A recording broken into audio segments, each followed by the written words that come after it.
Bueno, bona tarda a tothom. Buenas tardes a todos. Vamos a continuar con nuestras charlas sobre el vacío. Y hasta ahora hemos intentado delimitar qué es el vacío a secas y qué puede ser el vacío creador. Y hemos visto que es vacío todo aquello que implica un cambio. Pero el cambio no necesariamente debe de implicar la creación de algo nuevo. Cuando a través de esa actitud de cambiar aparece, se crea algo nuevo, sea materia o sea un pensamiento que también puede ser considerado como materia, esa creación de algo nuevo implica el vacío y además con el calificativo de creador. Y vimos que cuando el vacío tiene esta característica, actúan dos fuerzas, la atractiva y la repulsiva. En primer lugar, la repulsiva, que es la que desatiende a la materia, a lo que ya está hecho. Y cuando lo que está hecho carece de la atención humana, empieza a desintegrarse, que luego se tiene que volver a integrar en otra cosa, en algo nuevo, con la fuerza de la atracción. Por lo tanto, tenemos un circuito cerrado que, si no se completa, el vacío no es creador. Para que este circuito se complete, eso que llamamos energía tiene que circular en ambos sentidos, pero normal y comúnmente no lo hace. Hay obstáculos. Eso que esotéricamente o en filosofía esotérica se denomina como trama etérica o cuerpo etérico, que en el aspecto científico no es otra cosa más que un material semiconductor, algo que obstaculiza y no permite la circulación de la energía. Energía electromagnética, energía eléctrica. Estos semiconductores o trama etérica vimos con el nombre de dieléctricos que tenían dos características remarcadas. La primera es la capacidad de generar su propio campo magnético y la segunda es la que viene denominándose la polarización. En virtud de la primera, de esa capacidad de generar ese campo electromagnético, aplicándolo al aspecto psicológico humano, veíamos que era el libre albedrío, la capacidad de decidir por sí mismo, y la segunda, la polarización, es una característica física de todo dieléctrico que bajo un campo electromagnético interno de determinada intensidad es capaz de cambiar la polaridad de los átomos que lo componen. ¿Y eso qué significa? ¿Qué efecto produce? Produce el efecto de que el dieléctrico deja de ser obstáculo para que la energía circule. Es decir, que en lugar de ser semiconductor, pasa a ser un superconductor, lo que en términos científicos venimos denominando un metamaterial. La característica psicológica que sacamos de considerar el metamaterial después de este proceso es muy interesante, porque tiene que ver con ese aspecto de la percepción que ningún órgano físico puede ver, ni oír, ni tocar, sino a través de una capacidad propia del cerebro puede percibirse, ya no tocarse o verse, unas partes de un objeto que están ocultas a los sentidos físicos de percepción. La característica física que permite esto, recordáis que era la del metamaterial en razón al índice de refracción negativo. Es decir, la luz al incidir sobre un metamaterial, el índice de refracción puede ser de tal grado que rebote la luz exactamente por el mismo lugar, sentido y dirección de la incidencia sobre la superficie del objeto. Lo cual quiere decir que eso permite una visión, una percepción en 360 grados. Pongamos esta característica física de ese progreso semiconductor, superconductor, capacidad perceptiva, con esa facultad que llamamos intuición. Y vimos que el vacío creador precisamente es la capacidad intuitiva del ser humano para ver más allá de cualquier estructura material. Para que esta capacidad intuitiva a través de este concepto del vacío creador, y todo esto es más o menos lo que hemos venido hablando hasta ahora, sea una realidad, en la psicología se determina que el ser humano tiene que abstraerse de la materia, es decir, desatender a aquello que ya está hecho. Como hemos dicho al principio, esa desatención puede provocar el principio de la desintegración de aquella estructura material. Pero cuando hablamos de desintegración, no quiere decir en ningún momento que se vaya a destruir nada. Todo perdura, solo se transforma como la energía. Entonces, en el proceso de la desintegración, las partículas que constituían una agrupación a la que llamamos materia, estas partículas al desintegrarse pasan al espacio pero desagrupadas. Y el movimiento que tienen estas partículas desagrupadas no es el mismo que el que tenían cuando estaban agrupadas. Y este movimiento de la partícula desagrupada nos lo describe bastante bien la radiactividad. Porque en cuanto un electrón se desprende de un átomo, y esto está sucediendo en cualquier momento en la naturaleza y en nuestros propios cuerpos, ese electrón es una emisión radiactiva. Y como veremos ahora mismo, existen básicamente tres grupos de emisiones radiactivas. Los dos primeros son automáticos. El tercero depende de que ese vacío sea creador. Depende de esa capacidad perceptiva. Depende del esfuerzo humano y del desarrollo de la voluntad a través del esquema, que ya lo hemos dicho varias veces, de propuesta realización. Si me propongo algo y no soy capaz de realizarlo, para ejecutar esa propuesta tengo que utilizar algo que ya está hecho. Copiaré palabras de los demás, pensamientos de los demás, pero no puedo crear nada. Solo agruparlo de distinta manera, pero usando materiales ya hechos.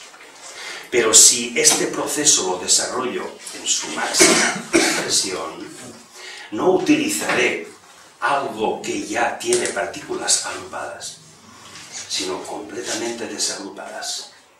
Y esa energía cinética del movimiento de estas partículas es la que tendré que transformar en energía potencial cuando la sitúe en un determinado espacio y en un momento del tiempo. De ahí que para que todo este proceso sea una realidad, habrá que de alguna manera y en algún grado abstraerse de la materia, de aquello que ya está hecho, no copiar. La psicología apuntaba dos métodos para que esto se pudiera llevar a cabo. El primero constituye en tratar de buscar una única razón para dos pensamientos. ¿Seríamos capaces de elegir dos pensamientos? Lo más fácil es que sean similares. Y buscarles la única razón que nos permitiría expresarlos a ambos, pero que no tenga cada cual su razón por separado. ¿Qué conseguiríamos con esto? Evitar la lucha entre las formas materiales que constituyen la expresión de estos pensamientos. Y si hay una razón, es que me he abstraído de la expresión concreta, de las palabras concretas con las que expreso cada uno de estos dos pensamientos, y estoy atendiendo a la idea que me los genera a ambos. Luego, mi atención no está en cómo y qué uso para expresarlo, sino en la razón de por qué voy a expresarlo. Entonces permito que si atiendo a esa razón, los pensamientos tienen una duración limitada en el tiempo. Los uso y una vez usados, es decir, expresados, ya no tienen utilidad para mí. Los desecho y automáticamente empieza su propia desintegración. Y en mí se integran, como cuando estaban en mi memoria esos pensamientos, se integran y forman parte de mí esas partículas que es el pensamiento desintegrado. De manera de que en cualquier momento, por mi propia capacidad intuitiva, etc., puedo volver a agrupar esas partículas que forman parte de mi estructura, pero que en el don de la oportunidad los expreso con distintas palabras a como los expresé ayer. El segundo método estriba en la capacidad de separar pensamiento de sentimiento. Normalmente la psicología aboga porque se separe, porque pensamos en razón de lo que sentimos. Y dicen que deberíamos invertir el término. Deberíamos pensar sin expresar el sentimiento, sin saborear lo que sentimos, un pensamiento puro que no esté supeditado al cuerpo astral o emocional. Y cuando ya tengo estructurado ese pensamiento en forma de palabras, hago realidad aquella primera premisa de Kant que decía: identifica lo que debes hacer, no lo que quieres hacer, no, aquello que debes hacer. Y lo que debes hacer, para identificarlo, la segunda premisa kantiana: olvida lo que has hecho. Ya tenemos aquí la abstracción, el porqué. Olvida lo que ya has hecho, lo que ya has conseguido y lo que eres, porque si no lo olvidas, estás usando estructuras hechas y construidas en tu pasado. ¿Para qué? Tú sabrás la razón, pero este no es el camino del vacío creador. Será un camino de vacío, porque en todo cambio es un vacío, pero no creas nada, no es original. Luego ya tenemos aquí los dos métodos abogados por la psicología para poder llevar a cabo el vacío creador, término que curiosamente desde hace algo más de una década viene utilizando también la ciencia, en concreto la mecánica cuántica. Y me propongo, no en esta, sino en la próxima charla, daros la última definición que ha llegado a mis manos de vacío. Precisamente vacío creador. Y no la ha dado un equipo de filósofos. No, un equipo de científicos. Y científicos trabajando en laboratorios de física cuántica, fabricando láseres o fabricando microprocesadores, trabajando en nanotecnología, etc. Por lo tanto, estas personas han tenido que inmiscuirse en los términos... Por favor, los móviles, por favor, pararlos. Los han sonado ya 4 o 5 veces, sale la grabación. Hay que pararlos. Hombre.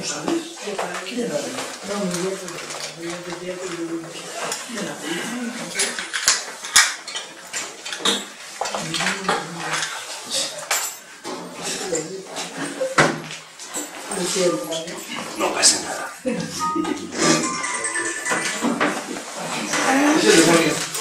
Pues los científicos han tenido que meterse en el campo de la especulación filosófica, de la mística, para ver qué decían los filósofos del vacío, y lo que estaban descubriendo ellos, los científicos me refiero, era como la concreción de lo que dice el filósofo, que es el vacío.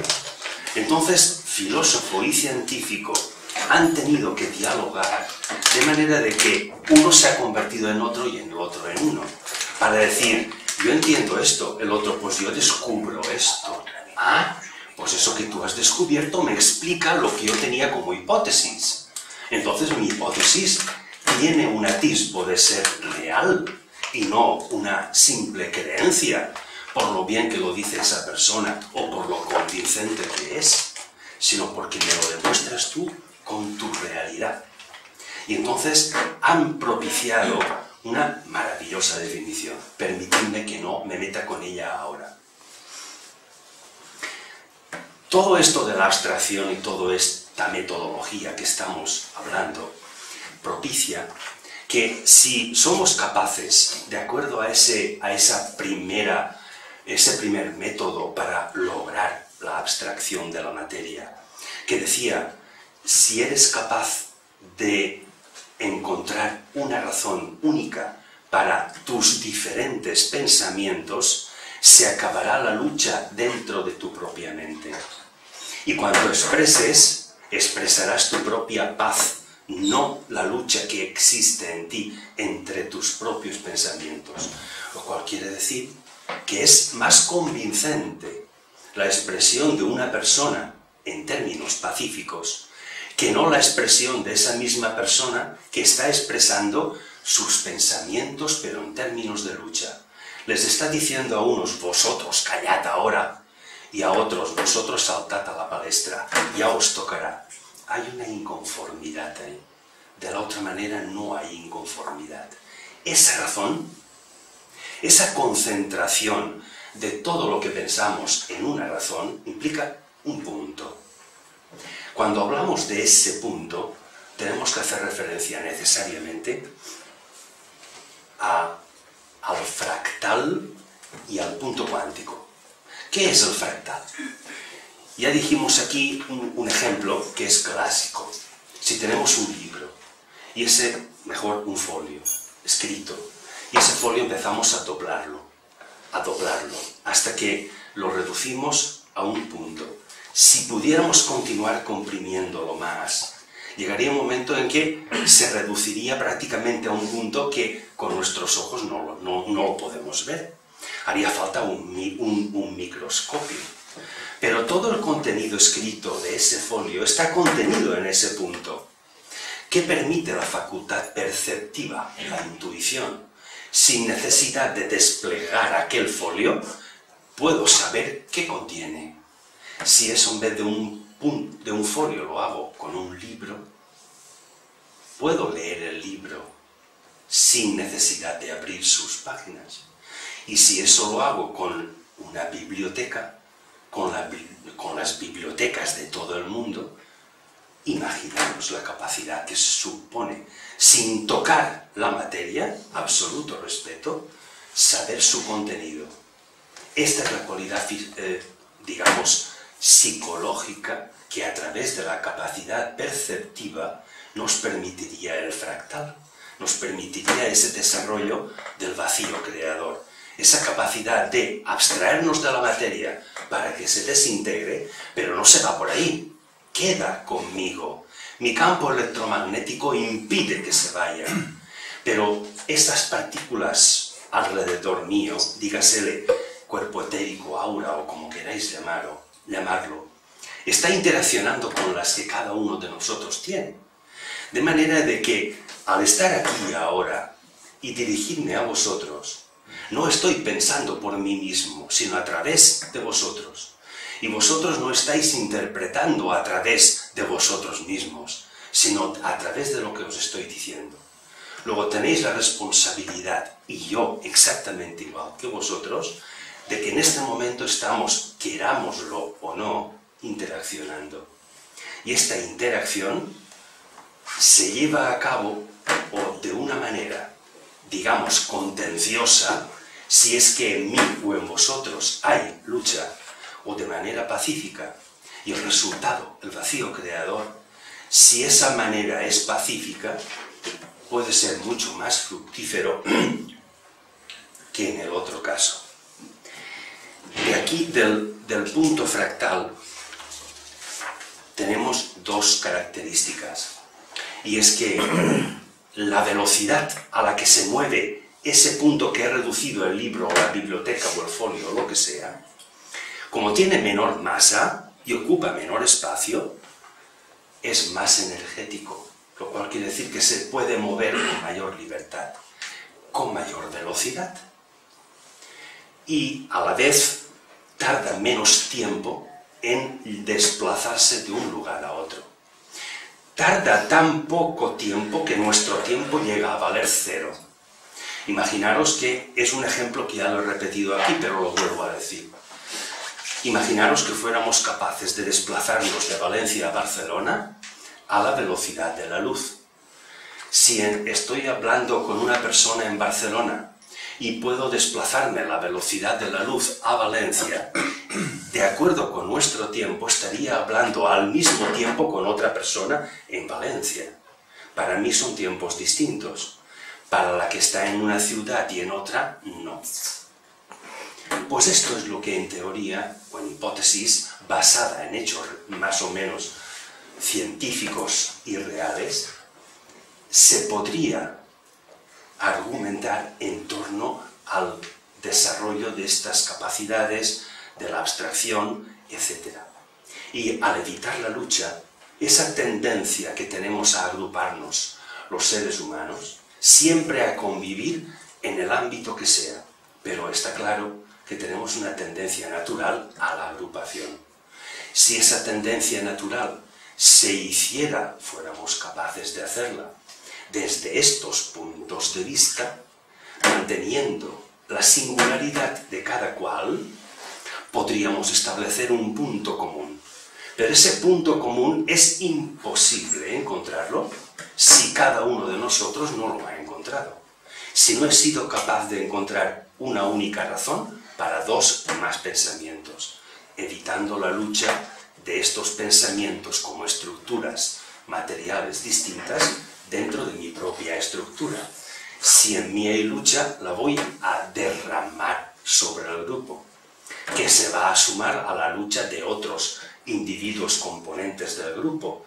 Por lo tanto, ese grupo adolece de armonía. El posible significado de estos dos estados, entre que el estado en el que ya hay algo hecho que llamo materia y el otro que se va a crear una materia nueva, nos lo explica en sentidos concretos la relación onda-partícula. Esta relación onda-partícula tiene la característica de que cuando leemos en términos físicos qué es una onda para la física, vemos que interviene el concepto de la intuición humana, de la capacidad de hacer una hipótesis de algo que todavía no está hecho. Y cuando esa hipótesis es más original, la onda más potente es. ¿Por qué? Porque sus partículas están más desagrupadas. Y esa partícula, esa onda, puedo convertirla en partícula. El estado en el que figura como onda no es el mismo que el estado en el que se convierte en partícula. A principios del siglo XIX, Thomas Young, en el experimento de la doble rendija, que ya os lo expliqué aquí, demostró esa dualidad onda-partícula.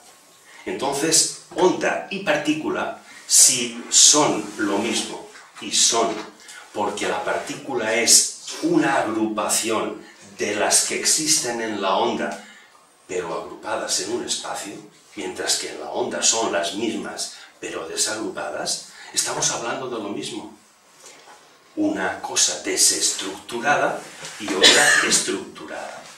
Esa cosa desestructurada por sus movimientos genera una energía, concretamente energía cinética, que al estructurarse se convierte parte de ella en energía potencial, que se volverá a desintegrar y a reconvertir en otra energía cinética. Ya tenemos el circuito del vacío creador. Cuando esto ocurre, aquella trama etérica, aquel dieléctrico, aquellos obstáculos para que esta energía, esta fuerza desintegradora e integradora circule completamente y que lo que se ha desintegrado se integre completamente todo sin que falte ni sobre nada, podemos llamarle de otra manera. Es la capacidad de la conciencia. Cuando no hay trama etérica, cuando no hay dieléctricos y no hay obstáculos, la conexión entre dos estados, desagrupado y agrupado, inmaterial o espiritual y material, esa capacidad de captar los dos estados no pertenece a ningún sentido físico. Sí que puede pertenecer a la capacidad perceptiva de la mente, en concreto del cerebro. Y la neurofisiología así lo afirma. Ya vimos que en concreto empieza a darse ese fenómeno perceptivo o intuitivo cuando precisamente las capas cuarta y sexta, las capas corticales de nuestro cerebro, cuarta y sexta, empiezan a conectarse, empiezan a concentrarse neuronas agrupadas en esas dos capas y el funcionamiento general de nuestro organismo cambia. ¿Cambia por qué? Si todo cambio es un vacío, ese cambio nos hace originales y nos hace que ese vacío sea un vacío creador. Y que desatendiendo a lo ya creado, creamos siempre algo nuevo. Esta energía que se mueve en ambos sentidos lo hace exactamente igual como la luz, porque al hacerlo en dos sentidos es que está funcionando entre dos polaridades eléctricas. Luego, ese funcionamiento dual implica que se mueva en varias dimensiones, al menos en dos. Pero científicamente, la onda, para que se convierta en partícula, llega a moverse hasta en 11 dimensiones. Estas 11 dimensiones son las que definen a la teoría M, en mecánica cuántica. Estas 11 dimensiones en concreto son 3 que se llaman exteriores, que pertenecen al espacio. Estas 3 exteriores no son otra cosa más que el largo, ancho y alto. Precisamente la neurofisiología adopta y demuestra que el cerebro que funciona en 3 dimensiones, no es más, es un cerebro muy sensitivo. Sus impulsos electroquímicos van más dirigidos a demostrar sensibilidad. Hay otras 7 dimensiones, también del espacio, pero que pertenecen a la parte interior. Estas son las que conducen al camino de la percepción, de ver más allá, de la conversión de un dieléctrico que hay aquí e impide la conexión con estas 7 dimensiones internas, que ese dieléctrico o trama etérica se convierta en metamaterial, porque a través de nuestra voluntad hemos creado nuestro propio campo electromagnético que, respetando las opiniones de los demás, no vivimos de ellas, sino que vivimos de nuestra propia opinión. Lo cual quiere decir que nuestro propio campo electromagnético respeta a los campos magnéticos de los demás, pero no vive de ellos, no los copia, no los imita, sencillamente vive su propia energía, su propia manifestación, y empieza a conectar estas 3 dimensiones espaciales externas con las 7 internas. Esas 2 capas corticales del cerebro empiezan a engrosar, a potenciarse y a conectarse entre sí. Se afirma que determinado grado de conexión entre estas 2 capas hacen que simultáneamente la glándula pineal y la pituitaria funcionen, y de una manera mucho más potente a como lo hacen en el ser humano normal y común. Bien, estas 7 dimensiones espaciales internas pertenecen, según la neurofisiología, a la facultad perceptiva del ser humano. Cuando a estas 10 dimensiones espaciales somos capaces de incorporar el tiempo porque dominamos el tiempo, porque podemos alargarlo o comprimirlo, porque podemos reducir una partícula a onda, porque podemos reducir ese folio a un punto, al fractal, entonces es cuando podemos viajar a la velocidad que nos permite el fractal. Y eso nos impide dilatar o contraer el tiempo a voluntad. Depende de qué clase y en qué espacio tenemos que manifestar algo, es decir, la partícula. Por lo tanto, este proceso, que puede ser larguísimo, lleva a la intuición, a la percepción, pero intuitiva. Es decir, a captar el futuro en el presente. El futuro deja de ser una promesa, es una realidad. Porque hoy y el mañana, separados por el tiempo que sea, si dominamos el tiempo, lo contraemos y mañana lo convertimos en hoy. Por lo tanto, sabemos intuitivamente qué puede ocurrir mañana.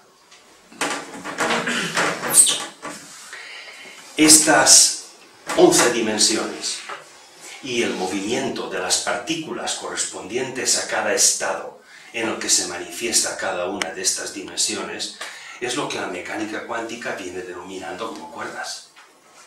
Y esas cuerdas no son otra cosa más que la vibración, el movimiento, digamos la trayectoria que está siguiendo esta partícula para atravesar estas 11 dimensiones o todos estos estadios. Pero va desde que, como veis, un tiempo incorporado a cada una de las 10 dimensiones espaciales. El tiempo ha de incorporarse a cada una de ellas. Y esta es la facultad perceptiva.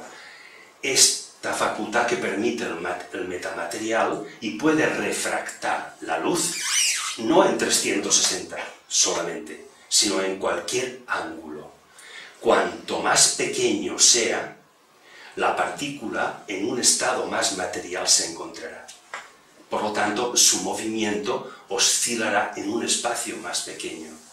Y cuando esta partícula se mueva, porque la luz la refracto en un ángulo mayor, la partícula ha de aumentar la velocidad para recorrer todo ese espacio en el mismo tiempo que lo está haciendo la partícula que lo hace en un espacio mucho más reducido, ya que hay una simultaneidad de movimientos, y tal y como se mueve una a la velocidad y al espacio que sea, tiene una perfecta correspondencia en cómo se mueve otra mucho más lenta y en un espacio mucho más reducido.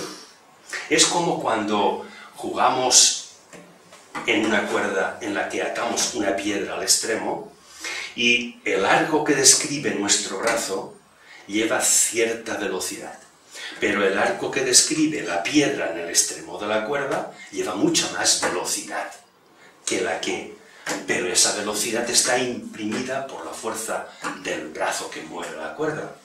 Pues es algo parecido. El movimiento de arriba repercute y se representa exactamente en el movimiento de abajo.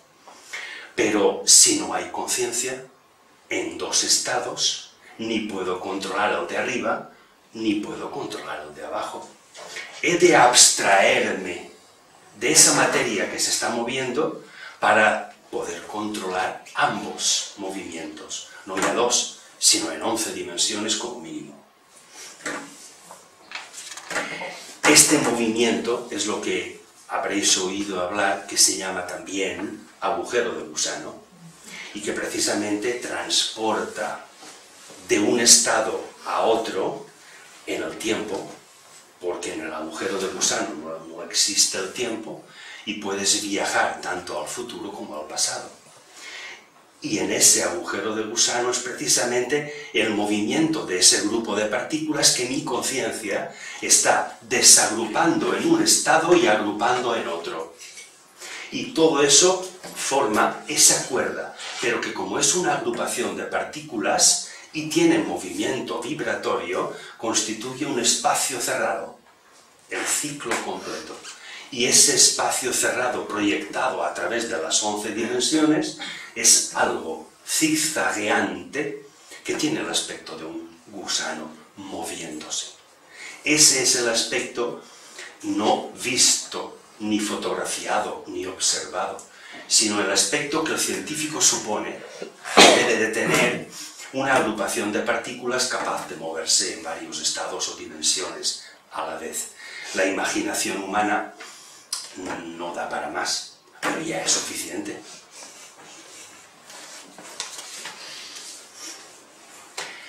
¿Qué ocurre cuando esto que estamos hablando de dos pensamientos en los que he encontrado la misma razón y no hay lucha entre ellos?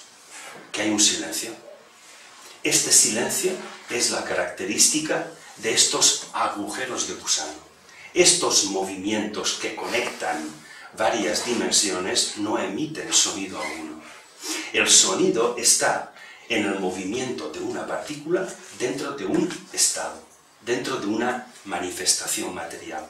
Pero si me abstraigo de ese estado y penetro en otro, ya no oigo el movimiento de la partícula en el primero y percibo el movimiento de la segunda en el segundo estado. Pero si esto es simultáneamente, lo que oigo es el movimiento de una partícula en muchos estados a la vez.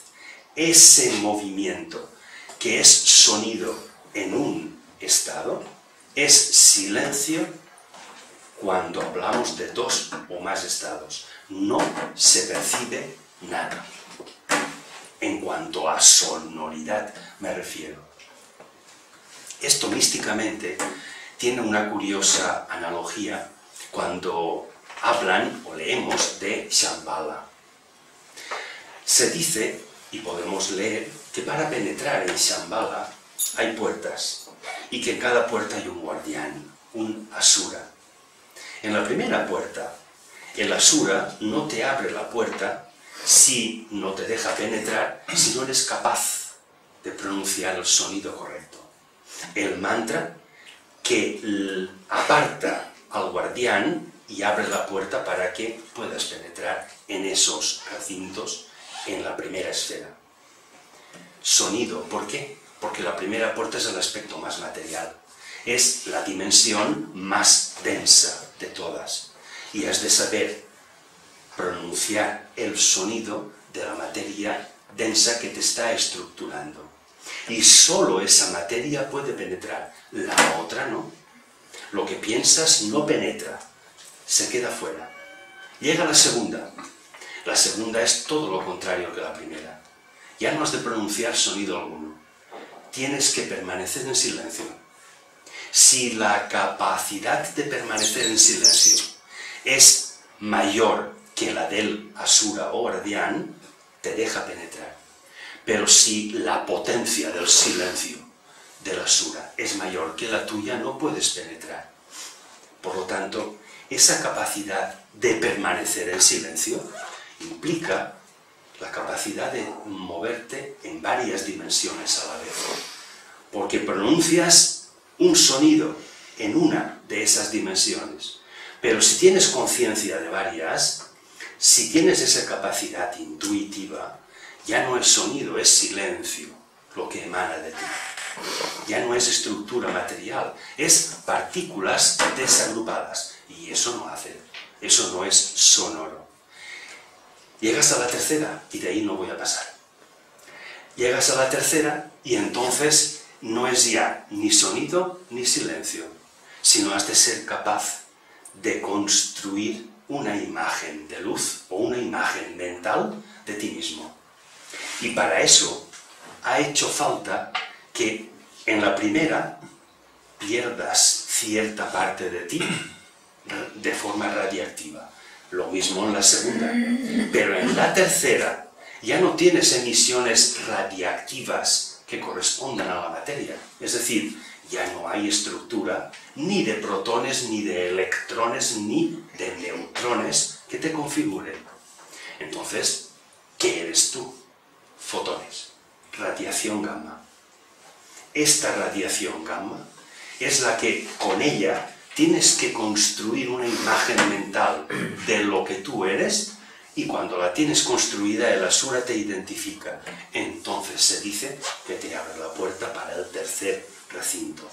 Y así sucesivamente. Por lo tanto, forzosamente, hablar de vacío creador y de todo este proceso nos lleva a hablar de la radiactividad. ¿Qué es la radiactividad? Es, en la naturaleza, una propiedad de los isótopos inestables. ¿Y qué hace? Produce iones, ionifica a la materia con la que interactúa. ¿Qué es un isótopo? Un átomo en el que en el núcleo tiene un número de protones distinto del de neutrones.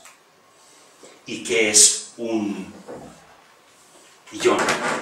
Un átomo que ha absorbido o ha soltado uno o varios electrones de su orbital.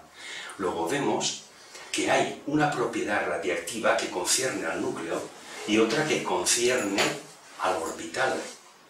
Pero ninguna de las dos son radiaciones gamma, sino que cuando el electrón se desprende del átomo por ser carga eléctrica negativa, lo que me está produciendo, y esto lo hacemos constantemente, cualquier cuerpo, cualquier elemento, sea vegetal, animal, mineral, nosotros, estamos emitiendo electrones en cualquier momento. Para que una de nuestras células cambie, se han tenido que desprender los electrones de los orbitales atómicos que la configuran para que ese cambio se produzca. Luego, la emisión radiactiva beta es algo natural y todos los reinos la experimentamos. Pero ¿qué ocurre cuando el orbital de un átomo ya no tiene electrones o tiene tan pocos que el átomo ya no puede existir como tal? Que entonces empieza a emitir a aquellas partículas que existen en el núcleo, que pueden ser protones o neutrones. Los neutrones no tienen prácticamente consideración radiactiva, sí los neutrinos. Pero me voy a meter con los protones. Cuando estos protones salen del núcleo atómico, constituyen la radiación alfa. Pero tanto la beta como la alfa pertenecen a la emanación radiactiva de la propia materia.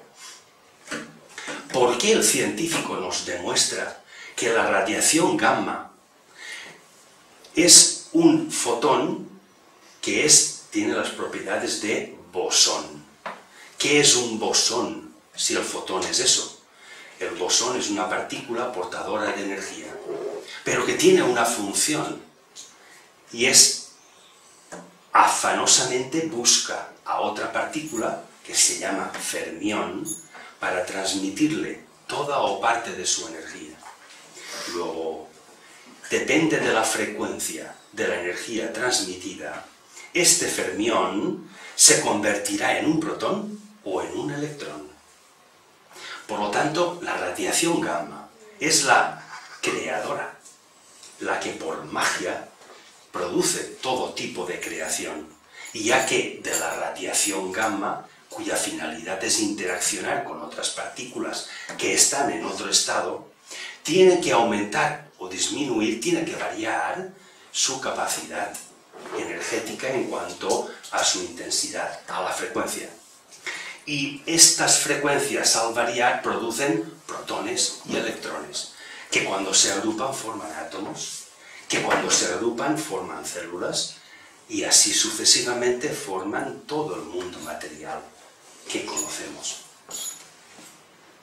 Por lo tanto, veis que la alfa y la beta pertenecen a emanaciones radiactivas de la propia materia, pero la gamma pertenece no ya a la materia, no a esas tres dimensiones exteriores, largo, ancho y alto del espacio, sino empiezan a pertenecer a alguna de esas 7 dimensiones espaciales internas, que cuando se alinean y forman un conjunto y la conciencia es capaz, la capacidad perceptiva humana, es capaz de percibir lo que hay más allá de la materia, ha desarrollado la capacidad de que esa materia se desintegre y que se vuelva a integrar.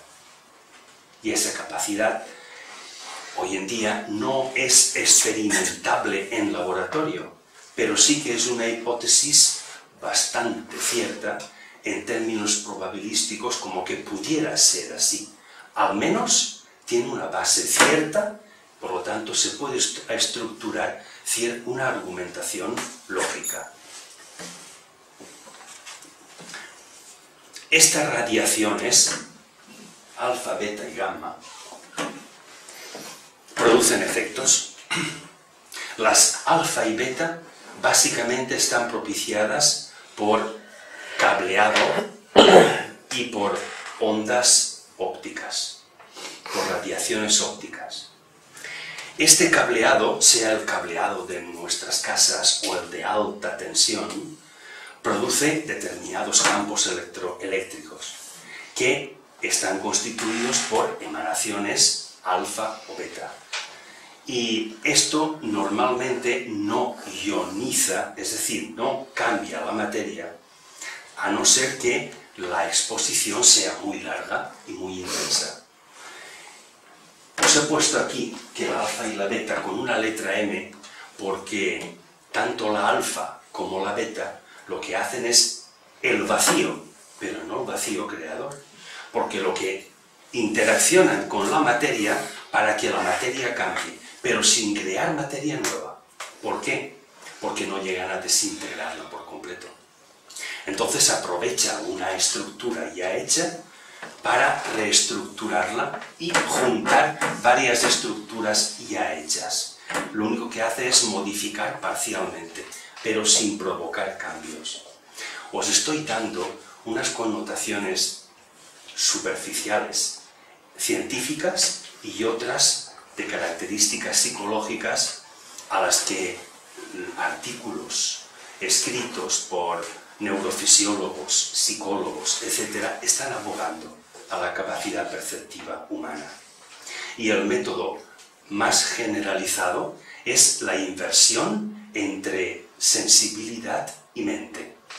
Primero la mente, luego experimenta la sensación que te produce. Pero si la mente la supeditas a tu sensación, a me gusta, no me gusta, entonces algo superior, que es un estado en el que hay partículas desagrupadas en la mente, lo está supeditando a un estado en el que gran parte de sus partículas ya están agrupadas en forma de sentimiento, de sensibilidad. Lo cual quiere decir que esa capacidad mental de 7 dimensiones internas la estás metiendo dentro de 3 dimensiones externas, entre las que te estás moviendo, sin salir de ellas. Lo característico y lo deslumbrante de la consideración de estas radiaciones es que la alfa y la beta varían la masa material, pero la gamma no. La gamma lo que varía es la energía que ha causado aquella masa material. No la que tiene, sino la que ha causado. Lo que quiere decir que si yo cambio esa energía que me produjo un pensamiento, es que necesariamente voy a cambiar de pensamiento. Y para ello he de desatender al que ya tengo.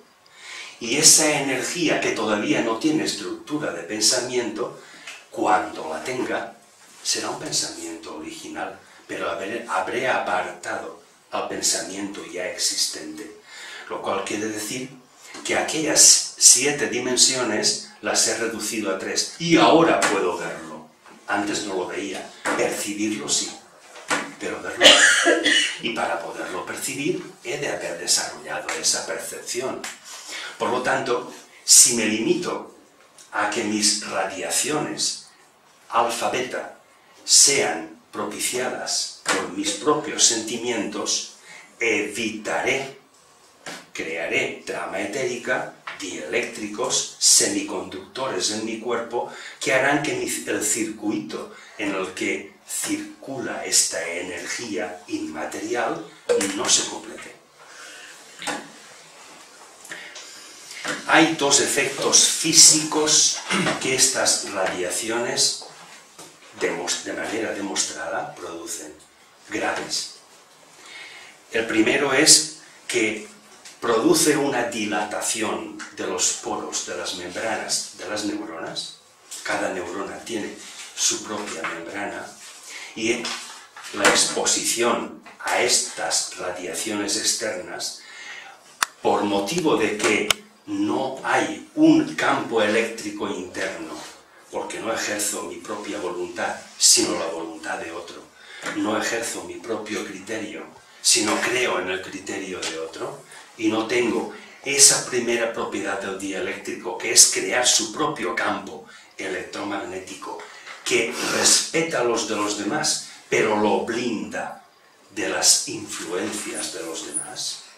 Entonces, lo que me ocurrirá es que esas membranas de las neuronas se dilatan sus poros y van a penetrar dentro de la estructura neuronal ciertas sustancias que, eso sí, está demostrado que pueden llegar a enfermedades, entre ellas la del Alzheimer. El segundo peligro es que estas radiaciones, cuando no existe este blindaje individual, cuando no existe este criterio propio, sino que adoptamos criterios de los demás, porque copiamos las estructuras de los demás o los pensamientos, lo que ocurre es que rompe la cadena de ADN que utiliza la célula cuando se reproduce. Si al reproducirse la cadena del ADN celular está rota, la nueva célula regenerada tendrá una cadena de ADN rota. Esta sucesión de roturas hace que varíe la cadena del propio ADN celular, lo cual quiere decir que se producen disfunciones en nuestro organismo. No funcionamos bien, porque el patrón del funcionamiento correcto lo hemos perdido. Y lo hemos perdido, se manifiesta como una causa fisiológica en una de esas tres dimensiones. Pero realmente la causa no está ahí. La causa está en las otras 7 dimensiones, en que hemos supeditado lo superior a lo inferior. El fotón tiene mucho que ver con la radiación gamma. De hecho, la radiación gamma es la electromagnética por excelencia. La luz es un fenómeno electromagnético, la luz visible. Pero hay muchas clases de luces que todas son efectos del electromagnetismo y no las vemos. El fotón, hay un estudio científico en el que dice que un fotón originado en el centro del Sol, en el corazón del Sol, aproximadamente tarda en recorrer todo el radio del Sol 1 millón de años, en llegar desde el centro a la periferia. Pero cuando ese fotón ha conseguido salir de la superficie solar, tarda 8 minutos 19 segundos en llegar a la superficie de la Tierra. ¿Por qué? Porque la concentración en el núcleo del Sol es tan inmensamente grande que este fotón colisiona innumerables veces. Eso lo retrasa en el tiempo. Es un agujero de gusano, muchas dimensiones las que tiene que recorrer. Pero cuando sale de la superficie del solar y llega a la Tierra, prácticamente no colisiona, va libremente en línea recta. Por eso reduce el tiempo. Entonces, la existencia de trama etérica es estructuras que están retrasando que el funcionamiento de estas energías se produzca. Por lo tanto, ese circuito no solo no está cerrado, sino que cuesta mucho tiempo de que funcione. Y parece que todo tenga la misma base. la base de la incapacidad de realizar lo que nos proponemos. Y esto se origina desde el principio en que no somos capaces de identificar nuestra propia propuesta, sino que adoptamos propuestas de los demás. Es la ley de la mínima resistencia y es lo que más cómodo nos resulta. Os he hablado del cerebro, de esas neuronas, de la actividad que producen las radiaciones que pueden penetrar nuestro espectro radiactivo, dilatando esos poros de las membranas de las neuronas, etc. Pero hay una actividad cerebral que se llama actividad colinérgica del cerebro, que está basada, según dicen, en dos sustancias, la dopamina y la acetilcolina. La dopamina se segrega por parte del hígado, pero consideremos la acetilcolina. Está formada por dos sustancias, la colina y el acetato. Os he puesto en un círculo la del acetato porque es curiosa su formación. Es una sal y la fabricamos en nuestro cuerpo a partir del ácido acético.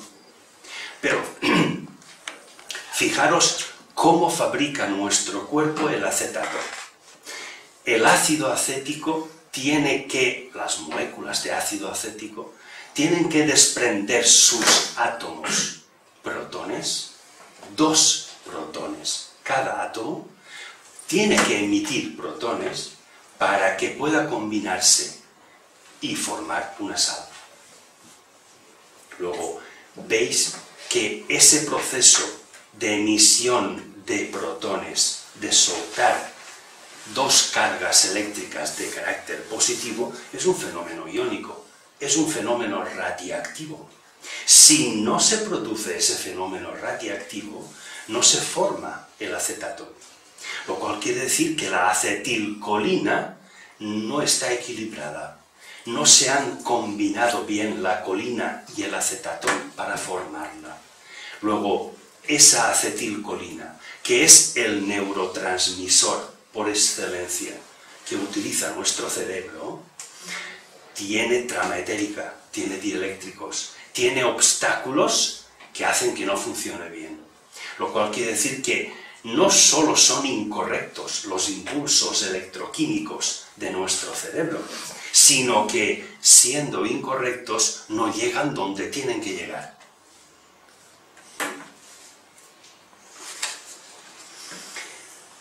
Fijaros en otra afirmación respecto de la acetilcolina. Es la manifestación, cuando se segrega y cuando existe en el cuerpo humano, de que estamos conscientes. Cuando nos dormimos, nuestro cerebro deja de utilizarla, pero cuando nos despertamos, empieza a usarla. Luego, no solo es el neurotransmisor por excelencia del cerebro, sino que es aquella sustancia física que, elaborada por medios radiactivos, nos está manteniendo conscientes. Eso es uno de los detalles concretos para hablar de la percepción intuitiva. No se puede percibir inconscientemente. Toda percepción inconsciente, desde luego, no es intuitiva. Será de otra clase, pero no responde a la intuición. La percepción intuitiva en estas características de inconsciencia de lo que acontecerá tiene más trazas de que no acontezca en realidad que de que sí. Es decir, tiene más trazas de que no sea real. Pero cuando este proceso radiactivo, como veis entre ellos la acetilcolina, hace que nuestro cerebro, dormidos o no, permanezca consciente, en conciencia dentro de esas 3 dimensiones externas o en las 7 internas, que se puede permanecer consciente también, ocurren cosas muy diferentes. El pasado, el futuro y el presente se funden en un solo tiempo. Nuestro viaje en ese agujero de gusano es de tal cariz que ese pasado, futuro y presente no hay separación entre ellos. El ejemplo de la persona que está hablando en Barcelona y en Valencia con otras dos personas distintas. Para la persona no intuitiva hay separación en el tiempo, pero para la intuitiva no existe tal separación. Es capaz de conectar estos estadios.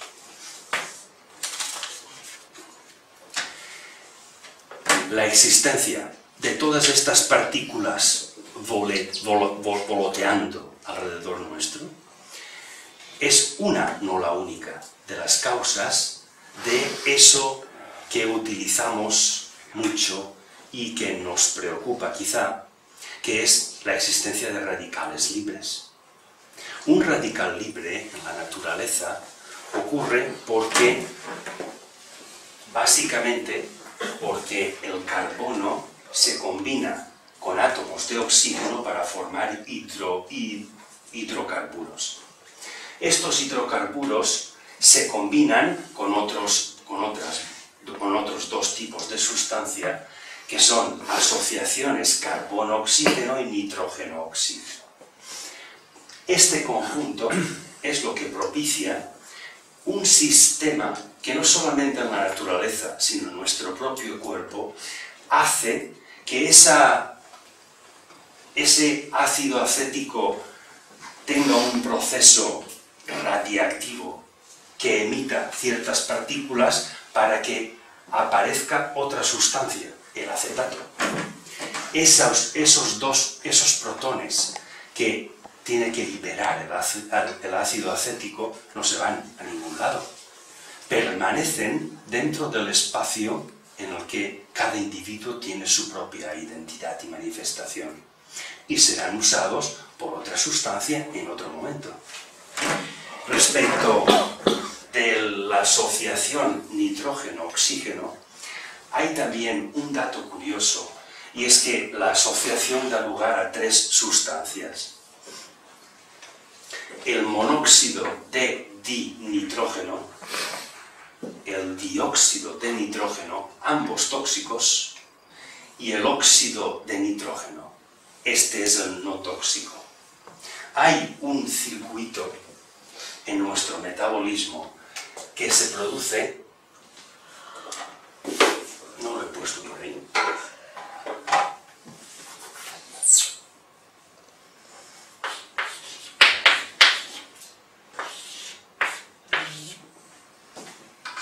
entre el nitrógeno,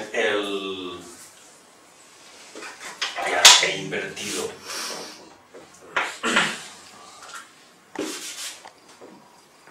ahí, otro proceso radiactivo que se produce en nuestro propio metabolismo físico entre cuatro elementos y que han de tornarse radiactivos para poder combinarse.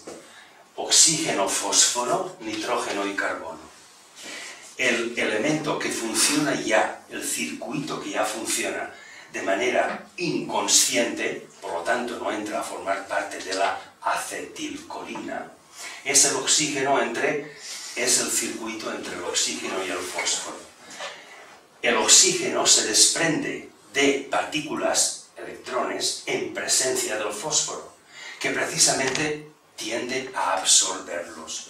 Luego hay un perfecto acuerdo en nuestro cuerpo entre oxígeno y fósforo. Y hay cargas eléctricas que funcionan en este sentido.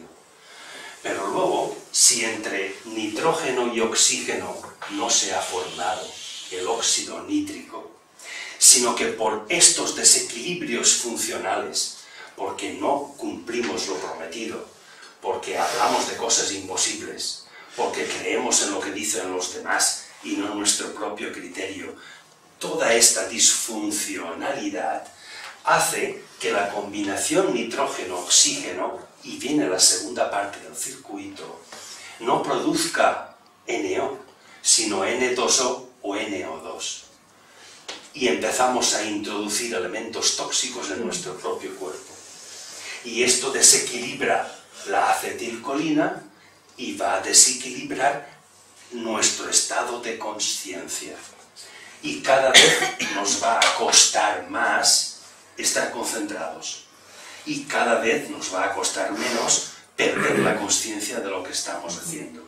Y claro, si no tenemos nuestro propio impulso, necesitaremos el impulso de los demás, que alguien nos diga qué debo hacer, porque yo no soy capaz de identificarlo. Y como veis, hay un proceso radiactivo, un proceso físico y un proceso psicológico interno que están perfectamente ligados ambos.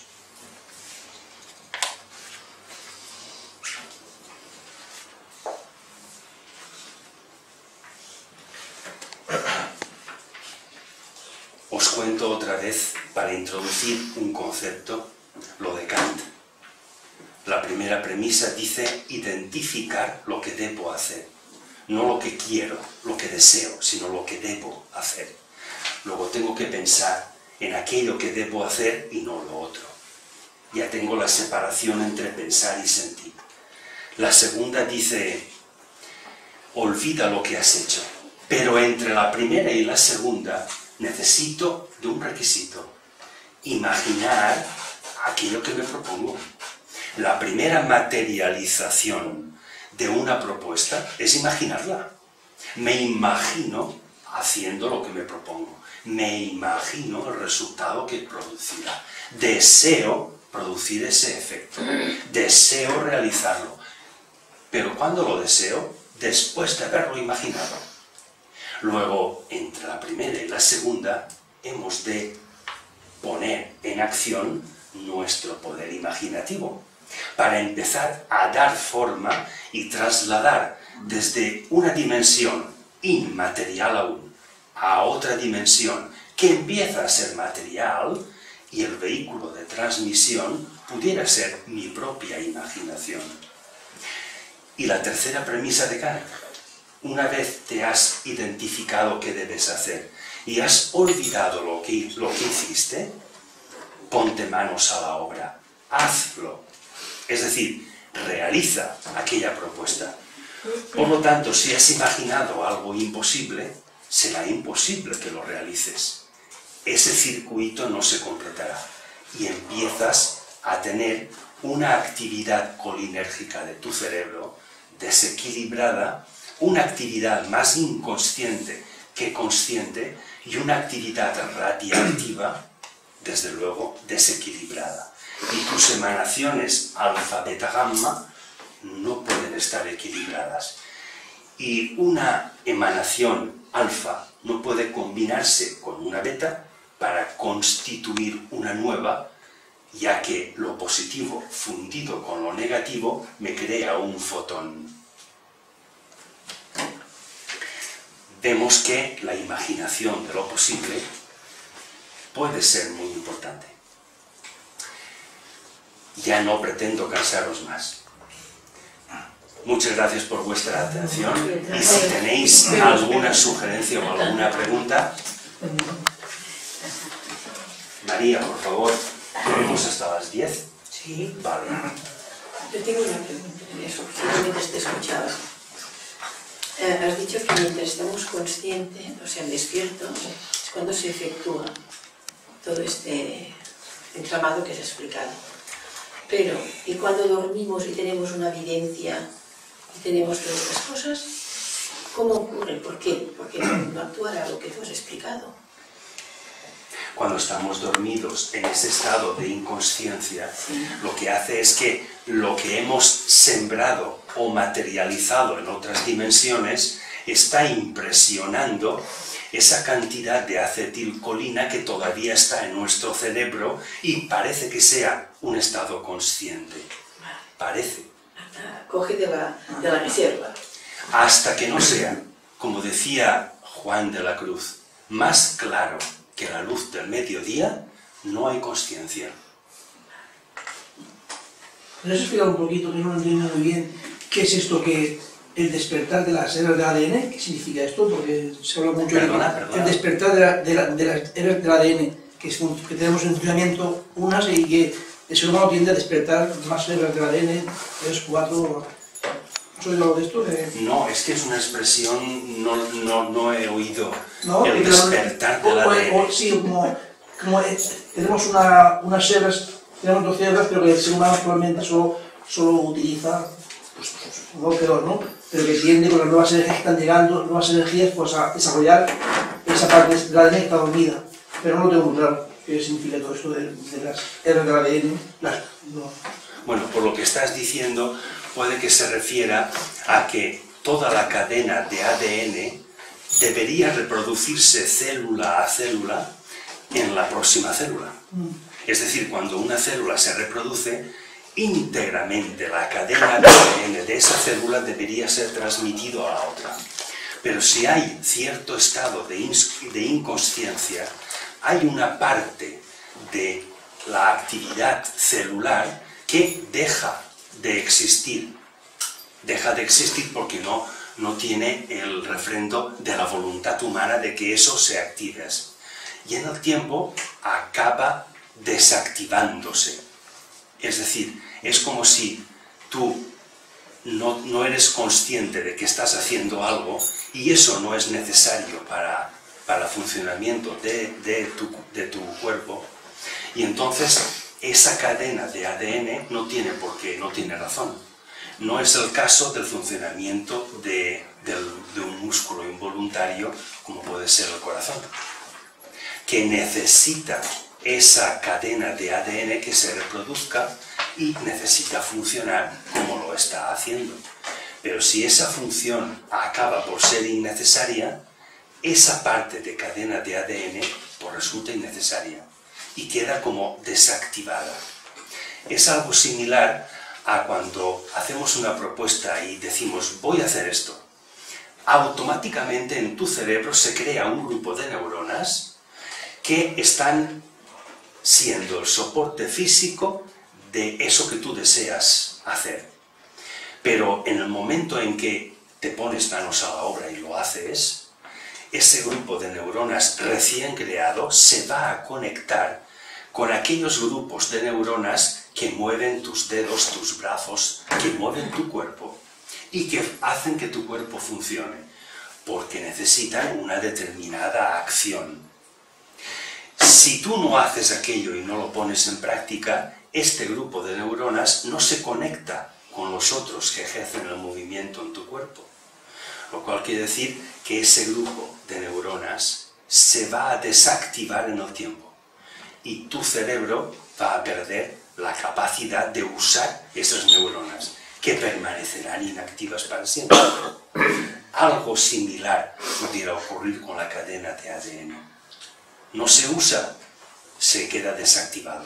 No desaparece, pero no resulta útil. Está ya demostrado que, por ejemplo, que la conciencia va más allá de lo que son materia orgánica, como neuronas o cerebros. Y la conciencia se puede experimentar como más allá de este vehículo físico. Sí, claro. La conciencia no es algo físico, pero tiene un soporte físico. Porque la conciencia es dos estados, lo físico y lo que no lo es. Si eres capaz de dominar en ambos estados, sin obviar ninguno de los dos, eres consciente en ambos, porque tienes desarrollada esa conciencia. A mayor estados, mayor nivel de conciencia. Cuando todos los estados en los que puede manifestarse un ser humano son abarcados por sí mismo, es lo que se llama un ser autoconsciente. Porque todas las posibles manifestaciones del reino humano es capaz de manifestarlas en el tiempo. Otra pregunta. Si alguien no quiere hacer otra, una chica. Una pregunta. Cuando podrías poner un ejemplo de dos pensamientos distintos buscar una razón única.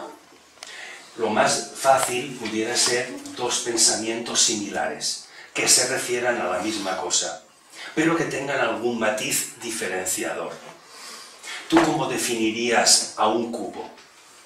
Lo definirías de determinada forma, pero ¿tienes otro pensamiento u otra definición para un cubo? intenta reunir dos definiciones en una única razón. De manera de que si desatiendes a las formas en que puedes definir a un objeto, pero identificas la razón de por qué vas a definirlo, quizá estés en posesión de ese punto, de esa razón, y puedas definir al objeto no ahora, sino en el momento en que lo requieras. Y el aspecto psicológico sería a lo mejor más comprensivo de dos puntos más que un cubo, para Sí, ilustrar claro. la idea. Sí, el aspecto psicológico sería no ya respecto de un objeto, sino más, digamos, respecto de una idea. Si tú en vez de un objeto tienes una idea, y esa idea la expresas de distintas formas, esa idea es la razón. Y las formas distintas de expresarla son los distintos pensamientos. Si una vez has expresado un pensamiento, quieres escribir un libro y venderlo, no estás atendiendo a tu razón, sino a la forma que le has dado a ese pensamiento. Desatiendes la forma y atiendes al por qué le has dado forma, que no es lo mismo. Es buscar la razón de por qué algo no es que tenga forma, sino que deba tenerla. Para eso debes desatender a lo que ya tiene forma. Y cuando llegue el momento oportuno de darle forma, de expresar un pensamiento, entonces lo expresas. Pero ¿qué utilidad tiene el que emitas una opinión si a lo mejor no es oportuno? Descubrir esa oportunidad es descubrir esa razón de que algo deba tener forma. Esa dualidad onda-partícula es situar tu estado consciente en la onda, que se mueve en varias dimensiones a la vez, y que en un momento dado, en el espacio y en el tiempo, puedas convertirla en partícula. Pero una vez esa partícula y esa conversión se ha realizado, tú no te quedas contemplando la partícula, porque te quedarías en ese estado y de ahí no saldrías, sino que regresas a lo que era onda, que es capaz de producir infinitas partículas en cualquiera de las dimensiones. Es descubrir el por qué, no el cómo lo he hecho. Esto no es nada fácil. No parece, ¿no? Esta intuición es igual a la inspiración. ¿Puede ser un proceso igual? Yo entiendo que no. A ver. Entiendo que la inspiración es un estado más inconsciente que consciente. Sin embargo, la intuición no tiene nada de inconsciente. Es totalmente consciente. Si yo me siento inspirado y soy capaz de algo porque me siento inspirado, pero no domino el momento de inspiración, es que no tengo conciencia. Tengo que crearme determinadas circunstancias para estar inspirado. Es que no estoy inspirado, no me sale nada. Es que no eres capaz. Luego, son, digamos, dos extremos. Sí, pues ahora entiendo por qué el arte que está saliendo hoy en día. Mucho arte del que hay. Ahora lo entiendo.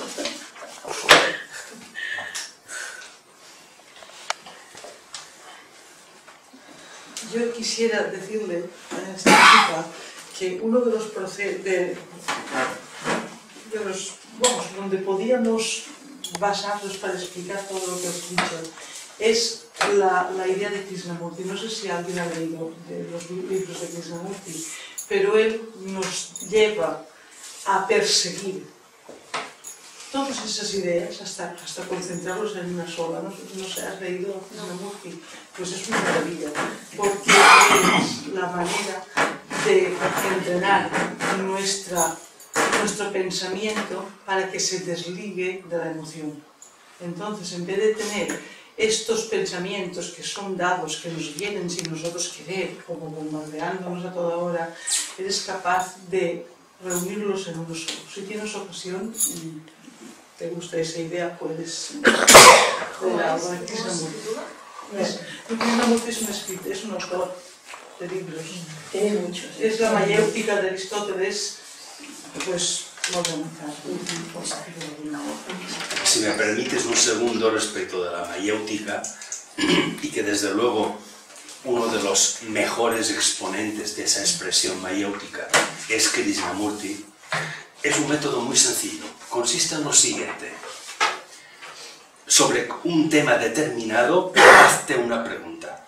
Primero formúlate una pregunta, lo cual quiere decir que todo lo que sabes de ese tema, hay al menos una parte que estás cuestionando y pretendes conocer. Formúlate una pregunta sobre un tema. Cuando hayas encontrado una respuesta convincente, que te convenza, la incorporas a lo que sabes de ese tema. Ese tema no está enriquecido en ti. Pues con esa respuesta que has incorporado a lo que sabes del tema, formúlate una segunda pregunta. Esta segunda pregunta, cuando tengas la segunda respuesta, probablemente será mejor, más contundente que la primera. Incorpórala a lo que sabes del tema, y así sucesivamente. Llegará un momento en que dejarás de formularte cualquier pregunta, porque no tendrás la necesidad de responder a nada. Entonces es cuando estás en esa razón, atendiendo a la razón, y no atendiendo a las formas de cada una de las respuestas que has ido elaborando.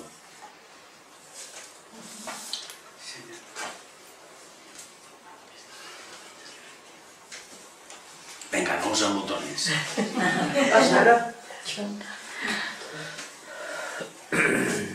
Antes has hablado de cómo se llegaba al Alzheimer, me imagino que es, bueno, también acabas de decirlo un poco, ¿no lo podrías explicar un poquito más? ¿Por qué se llega al Alzheimer? Sí, en términos físicos es el proceso que os he explicado, pero un proceso a la larga, y que ese proceso tiene que ver con todo lo que hemos estado hablando de desequilibrios funcionales debidos a que las sustancias que integran nuestro cuerpo no son capaces de transmutar, de ionizarse. Esa ionización, esa conversión en ion o en isótopo, es un proceso radiactivo. Y ese proceso radiactivo deriva de un predominio de estados de inconsciencia más que de estados conscientes. Y todo parece que todo tenga que ver con el esquema propuesta-realización que no se completa. Viene a ser otra vez lo de la mayéutica. Si tú te propones hacer algo y lo realizas, cuando dejes de contemplar tu obra, aquello que has hecho, tienes más poder que antes para formular una propuesta distinta. Cuando vuelves a realizar aquella propuesta, vuelves a potenciarte más para generar una propuesta nueva. Cada vez que realices una nueva propuesta, utilizas una materia nueva. Y esa materia nueva, al desatenderla, la incorporas en forma de partículas para estructurar una propuesta. Este es el ciclo.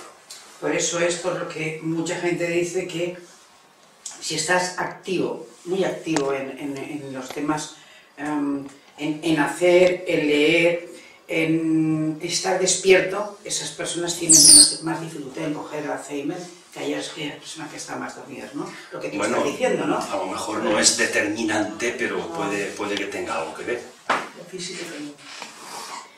Ser catedráticos que tienen Alzheimer. Sí, y hay personas mentalmente muy activas que tienen Alzheimer. O sea que no es determinante, pero pudiera ser una de las causas. ¿Quién quería hablar? Ella y yo. El tema de los antioxidantes, o sea, hemos hablado de los radicales libres y de los antioxidantes. Los radicales libres necesitan de antioxidantes para ser equilibrados. Y si hay un desequilibrio de uno y de otros, ya tenemos otra disfuncionalidad. ¿A qué los equipararíamos? ¿A qué los equipararíamos respecto de la radiactividad que estamos hablando? Los antioxidantes son sustancias que lo que hacen es retrasar la combinación con el oxígeno. No la evitan, la prolongan en el tiempo, la retrasan. Entonces, si ese retraso es adecuado, se produce la combinación nitrógeno-oxígeno. Si esa combinación se produce rápida o demasiado lenta, aparecen las dos sustancias tóxicas, que son iónicas, pero producen toxicidad. Si los antioxidantes ya están desequilibrados, porque el tiempo de reacción entre nitrógeno y oxígeno no es el adecuado, la acción del antioxidante es excesivamente fuerte o débil, entonces estas sustancias tóxicas lo que hacen es que hayan radicales resultantes de estas dos combinaciones, carbono-oxígeno, carbono-hidrógeno, que no son neutralizados. Esto es un proceso en cadena que provoca ciertamente disfunciones. Y parece que ese equilibrio en el que se completa el metabolismo de nuestro cuerpo esté propiciado por ese esfuerzo de realizar aquello que nos hemos propuesto. Siempre volvemos a lo mismo y este es el circuito que se nos ha regalado. Ese es el que ya tenemos. Pero depende de nuestra intención, depende de en qué dimensiones nos estemos moviendo, empieza a equilibrarse y a funcionar el segundo circuito, que siempre funciona, pero puede funcionar de manera desequilibrada o equilibrada. Y el antioxidante y el radical libre, ambos son necesarios, porque el antioxidante, si no existiera, no podríamos vivir. Es necesaria la existencia de los antioxidantes para que el hierro existente en nuestro cuerpo se ionice. Cuando el átomo de hierro se desprende de dos electrones, aparece el ion ferroso. Se incorpora a la sangre, que con los hematíes es capaz de fijar y traer el oxígeno a las células. Pero cuando el hierro se desprende no de dos, sino de tres electrones, aparece el ion férrico. Y entonces ya no se incorpora a la hemoglobina, sino a la función respiratoria, a los alvéolos pulmonares. Pero para que esos iones se produzcan, necesitan de un proceso radiactivo y de la existencia del oxígeno. Y en esto consiste la actividad de los antioxidantes. Son absolutamente necesarios. Pero igual que el antioxidante es necesario para que no existan radicales libres en exceso, al contrario también es malo.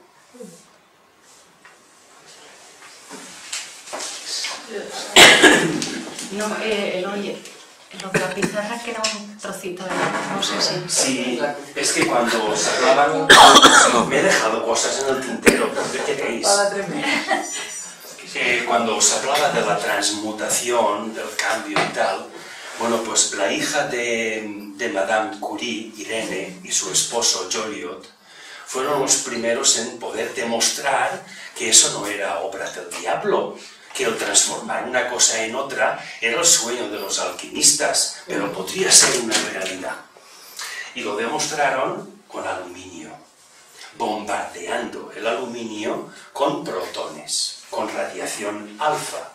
¿Qué ocurrió al bombardear el aluminio, que tiene 13 protones en el núcleo y 13 electrones en el orbital? Que el núcleo del aluminio absorbe 2 de esos protones con los que se les bombardea. Y el núcleo pasa a tener ahora 15. El núcleo de 15 protones es un núcleo del fósforo. Pero ese fósforo es inestable, es un fósforo radiactivo. Y por lo tanto tiende a cambiar a un estado de estabilidad. Porque tiene 15 protones en el núcleo, pero 14 electrones en el orbital. Hay un desequilibrio iónico ahí. ¿Y cómo se consigue? quitándose uno de los 15 protones y quedándose en 14 y 14. Y entonces el núcleo de 14 protones ni es no metal, como el aluminio, ni es metal, como el fósforo, sino que es metaloide, como el silicio. Y demostraron la transmutación artificial. Esto es aluminio. Lo bombardeo, señores, analízanlo. Esto ya no es aluminio, es silicio. Y fue el principio de la transmutación artificial demostrada, no el sueño de los alquimistas que querían transformar plomo en oro. Cosa que en laboratorio se consiguió, no el plomo, sino mercurio en oro. Se consiguió, pero la energía invertida, el dinero que vale esa transmutación, no suple el valor del oro obtenido. Por lo tanto, bien, eso es una realidad, pero no es comercial. Resulta más barato extraer el oro de las minas. ¿Se podría ayudar a un niño con problemas de trastorno de atención o de desarrollo, de inmadurez, controlando la actividad colinérgica? Directamente para controlar la actividad colinérgica de su cerebro, imagino que haría falta mucho más de lo que voy a decirte. Pero parece que de lo que he leído, no solamente a un niño, sino a cualquier ser humano, el decirle, ¿qué pretendes hacer ahora, hoy, esta mañana? Pues pretendía ir al mercado a comprar. Muy bien, hazlo. Olvídate del impulso que tienes de hacer otra cosa. Metas inmediatas y fáciles de realizar. A medida en que vaya realizando esas metas inmediatas, no solo va desarrollando y aumentando la capacidad de hacer, sino la capacidad de proponerse metas. Luego llega un momento en que la actividad colinérgica de su cerebro se adapta a sus capacidades, tanto de hacer una propuesta como de llevarla a cabo. Pero para eso tiene que empezar con algo muy sencillo y muy inmediato. Y luego será capaz de programarse al año que viene, voy a hacer tal cosa, sin agobios. Porque mi propuesta sea para el próximo año, no tengo que empezar a agobiarme ya porque no lo hago. Porque sé que al próximo año lo haré, por la capacidad que estoy desarrollando. Pero esto requiere de un tiempo. Y en ese tiempo, la actividad colinérgica cerebral se adecúa de manera automática. Y al realizar lo propuesto, el segundo circuito entre el oxígeno y el fósforo, entre el nitrógeno y el carbono, se pone en funcionamiento. Gracias. Bueno, muchas gracias a todos por vuestra presencia.